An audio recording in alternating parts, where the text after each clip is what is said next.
मराठी माणसं तुम्ही घाण आहेत. दररोज चिकन खाता, मच्छी खाता. तुमच्यासारखे 56 लोक माझ्या ऑफिसमध्ये काम करतात.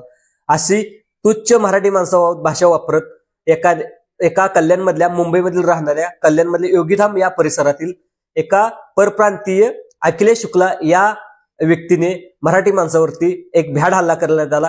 त्यापैकी 3 जण जखमीत आहेत, काही महिलाही त्याच्यामध्ये जखमी आहेत. तर अशा वारंवार मुंबईमध्ये घटना का घडतात, तर ह्याच्यामध्ये या घटनेला कोण जबाबदारी याची सर्व माहिती या व्हिडिओमध्ये बनवणार आहोत. नमस्कार, मी संभाजी. तुम्ही पाहत संभाजी अर्जुन पुराय युट्यूब चॅनल. तर तसं पाहायला गेलं तर घटना काय घडली थोडक्यात पाहूया. तर जो अखिलेश यादव यांची बायको आहे ती दररोज आपल्या घराच्या समोर धूप लावत होते. धूप लावत असल्यानंतर सुरुवातीला जे काळकुट्टी कुटुंब, एक मराठी कुटुंब त्याच्या समोर राहत होतं. तर त्याच्या घरामध्ये काही वयस्कर महिला, नंतर ते काही लहान मुले तिथे राहत होती आणि त्या धुपाचा त्रास त्यांना ह्याच्या अगोदर आणि वारंवार सुद्धा होत होता. तर त्यांची कंप्लेंट देण्यासाठी तू दररोज धूप लावत जाऊ नको, कधीतरी धूप लावत जा, अशी त्याला विचारणा करण्यासाठी ती तिथे गेल्यानंतर ती व तिचे बायको तिथे भांडण्यासाठी आले. तर त्यावेळेस त्यांनी सांगितलं की तुम्ही दररोज चिकन खाता, तुम्ही दररोज मटण खाता, तुम्ही नीच आहेत, तुमच्यासारखे 56 लोक माझ्या ऑफिसमध्ये काम करतात. अशी तुच्छ करत तुम्ही असे वेळोवेळी हे करताना त्यावेळेस त्याच्या शेजारील एक देशमुख कुटुंबीय त्यांच्या मदतीला धावून आले. तर तुमचा हा आसपासला मॅटर आहे, मराठी माणसाचा ह्यामध्ये काही संबंध नाही.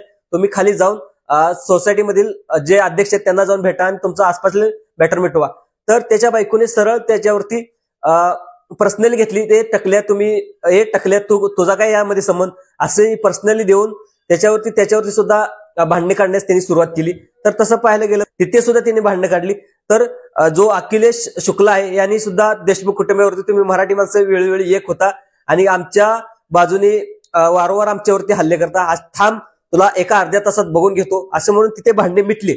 पण नंतर पुढे जाऊन तो अखिलेश शुक्ला आहे यांनी त्यांनी काही 10 ते 15 लोक पाठीमागे घेऊन नंतर जे देशमुख कुटुंबाचं दरवाजाची बेल वाजवल्यानंतर ते कुटुंबीय बाहेर आले. देशमुख कुटुंबाचा जो भाव आहे त्यांनी कोण आले बाहेर आहे पाहण्यासाठी, तो तिथे गेला. पण त्याच्यावरती डायरेक्ट अखिलेश शुक्ला यांनी त्याच्यावर वार करण्यास सुरुवात केली आणि त्याचे जे घरातील महिला असतील यांना सुद्धा वार सळेनी काठीने त्याच्यावरती वार करण्यात आली, त्यांना जखमी करण्यात आले. तर याच्यामधील काही लोक हॉस्पिटलमध्ये, लोकल हॉस्पिटल तिथे त्यांना नेण्यात आलं, पण तिथं ऍडमिट न करता मुंबईतील जे मेन हॉस्पिटल आहे साइन हॉस्पिटल, या हॉस्पिटलमध्ये त्यांना ऍडमिट करण्यात आलं आणि त्याचा भाव जवळजवळ त्याला 15 ते 20% त्यांना पडण्यात आलेत. तर नंतर त्यांनी पोलीस कंप्लेंट करण्यासाठी ते तिथे गेले, पण संध्याकाळी सुद्धा पोलीस कंप्लेंट सुद्धा त्यांची घेत नव्हते. तर तुमचे रिपोर्ट आणा हॉस्पिटलमध्ये जाऊन. तर ते रिपोर्ट घेण्यासाठी ते तिथे गेले, पण तिथं सुद्धा अखिलेश शुक्ला यांनी त्यांची अडवणूक करण्याचा प्रयत्न केला. अडवणूक करण्याचा प्रयत्न केल्यानंतर जे रिपोर्ट जे देशमुख कुटुंबियांनी त्यांना पोलीस स्टेशनमध्ये दिले होते त्याच्यामध्ये छेडछाड करून किरकोळ भांडणं वाद झालाय अशी पोलिसांना मॅनेज करण्याचा प्रयत्न सुद्धा या शुक्लांनी केला. देवेंद्र फडणवीस यांनी एक प्रतिक्रिया देताना आज विधानसभेत सांगितले की ही मुंबई महाराष्ट्राची आहे आणि या मुंबईमध्ये मराठीच राहणार आणि महाराष्ट्र हा मराठी माणसाचा असा ठणकावून एक परप्रांतीनं एक सल्ला दिला. याच्यामध्ये काय पिल्लावडी जे आज अखिलेश यादव सारखे राहतात त्यांचा बंदोबस्त आम्ही करू आणि त्यांचा लवकरात लवकर बंदोबस्त इथून पुढे अशी कोणतीही परप्रांतीय वाढ होणार नाही, परप्रांतीयांचे हल्ले मराठी माणसावरती होणार आहेत अशी माहिती देवेंद्र फडणवीस यांनी दिली. तर शिवसेनेचे आदित्य ठाकरे यांनी सुद्धा परप्रांतीवर होणारे आपल्या मराठी माणसावरती होणारे वारंवार हल्ले याच्यावर थांबवा, नाहीतर जे आमचे शिवसेनेचे कार्यकर्ते काय हे कार्यक्रम करतील त्याच्या जबाबदार संपूर्ण तुम्ही जबाबदार अशी सनसनी टीका आदित्य ठाकरे यांनी केली. नंतर संजय राऊत यांनी सुद्धा वारंवार होणाऱ्या हल्ल्यावरती टीका टिप्पणी केली.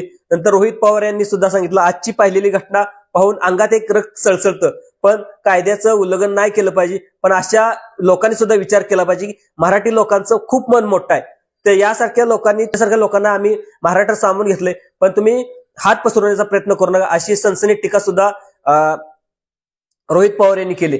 तर मित्रांनो, आपण पाहतोय हे अशा घटना वारंवार का घडतात. नंतर काही भाषिक वाद सुद्धा घडतात मुंबईमध्ये. तर इथं या एरियात राहायचं असेल तर फक्त गुजरातीच बोलायचं, मराठी नाही बोलायचं. नंतर मराठी ह्याच्यावरती जे दुकान आहे दुकानावरती मराठी पाटी नाही लावायचं, फक्त गुजराती पाटी लावायचं, महाराष्ट्रात राहायचं. असं नेमकं वाद का घडतात, तर आपण मराठी माणूस नेमकं कुठं मागे पडतो याचा विचार मराठी माणसांनी केला पाहिजे. तर आपल्या मनामध्ये आपल्या आई वडिलांनी पूर्वजांनी एक चूक केली. आपण वारंवार ज्यावेळेस पुण्या मुंबई सारख्या या शहरामध्ये येतो तर फक्त आपल्या आई वडिलांनी सांगितलेलं असतं की फक्त जॉब कर, जॉब व्यतिरिक्त कुठलाही व्यवसाय करू नको. तू ह्याच्या अगोदर कधीच सांगितलं नसते की तू वडापावचा गाडा टाक, चांगला बिझनेस कर आणि चांगले पैसे कमव. हे कधीच सांगितलेलं नसतंय. पण ह्याच्या आई वडिलांनी आपल्याला काय सांगतंय, तू वडापाव केला तर पाणीपुराचा गाडा टाकला तर तुझं लग्न कसं काय होणार, तुझी गावामध्ये इज्जत जाईल, तू चांगला जॉब कर, 8,000चं का असे ना फक्त जॉब कर, अशी वारंवार आपल्या मराठी माणसाची आई वडील सांगत असतात. त्यामुळं मराठी माणसाचं खच्चीकरण पाहायला गेलं तर सुरुवातीला घरातूनच होतं. तर मराठी माणसाला मदत केली पाहिजे. नंतर पाहायला गेलं तर जो राज ठाकरे साहेब आहेत, याच्या अगोदर राज ठाकरे साहेबांना मदत केली असती तर ह्या घटना कधीच घडल्या नसत्या. अशा असलेल्या पिल्लावळींना वेळीच राज ठाकरे साहेबांनी त्यांच्या कार्यकर्त्यांनी ठेचलं असतं. तर तसं पाहायला गेलं तर मराठी माणूस कधीच दुसऱ्या मराठी माणसाला मदतीला येत नाही. ते देशमुख कुटुंबियांचा अपवाद ओळख. जे परप्रांत आहेत ते लोक इथे येतात, 10 बाय 10 रूम मध्ये राहतात, छोटासा बिझनेस करायला सुरुवात करतात, त्यातून डबल पैसे कमवतात. आणि आपल्याच मराठी माणसाला जे गुंड प्रवृत्तीचे लोक आहेत आपल्या ह्याच्यामध्ये, आपल्यात फक्त काय धरतो, मारतो, तोडतो याच्यासारख्या भाषा वापरायच्या, थोड्या तर कुठं कामाला जायचं दिवसभर आणि रात्री कमी पैशामुळे कुठं मटका खेळायचा, सट्टा खेळायचा, अशा गोष्टी मराठी माणसं ह्याच्या जाळ्यामध्ये अडकलेला असतो. त्यामुळं मराठी माणसाने वेळीच विचार केला पाहिजे. आपले चांगला बिझनेस, कुठले काम ह्याच्यामध्ये कुठले कमवत. आता आपण मुंबईमध्ये पाहायला गेलं तर कुठंही जे मेन मुंबई तिथं मराठी माणूस आढळून येत नाही. जे गगनचुंबी इमारती आढळतात तिथे कुठेही मराठी माणसाचा उल्लेख नाही. तर आपण म्हणतो फक्त इथं जागा कमी पडत होतो, आम्ही बाहेर गेलो, पनवेलला गेलो, नंतर बोरिवलीला गेलो. तर यासारख्या ह्याच्यामध्ये तर मराठी माणसांचं जिथं आहे तिथं राहून चांगला बिझनेस करून चांगले पैसे असले तर त्यांच्याकडे पैसे आले म्हणून आपल्याकडे बोलतात, आपल्यावरती बोलतात. तर मित्रांनो, मराठी माणसांनो संघटित व्हा. संघटित झाला तरच तुम्ही मुंबईमध्ये टिकाल, नाहीतर मुंबईमध्ये अक्षरशः तुम्ही विकला जाणार. त्यामुळे मराठी माणसांनी विचार केला पाहिजे. आणि जो आपला विचार करतो, जो मराठी माणसाचा विचार करतो, अशा लोकांना एक पाठिंबा दिला पाहिजे. जर इथून पुढे चूक झाली पण ह्याची पुढची चूक सुधारता येईल नाही तर तुम्हाला जे परप्रांतीय आहेत, जे दुसऱ्या परप्रांतातून आलेत, दुसऱ्या राज्यातून आलेत, ते आपल्याला कधीच गिळंकृत करतील. त्यांच्याकडे आता मुंबईत पूर्ण कब्जा केलेला आहे. फक्त तुमची ह्यातून कधी हकलपट्टी करतील.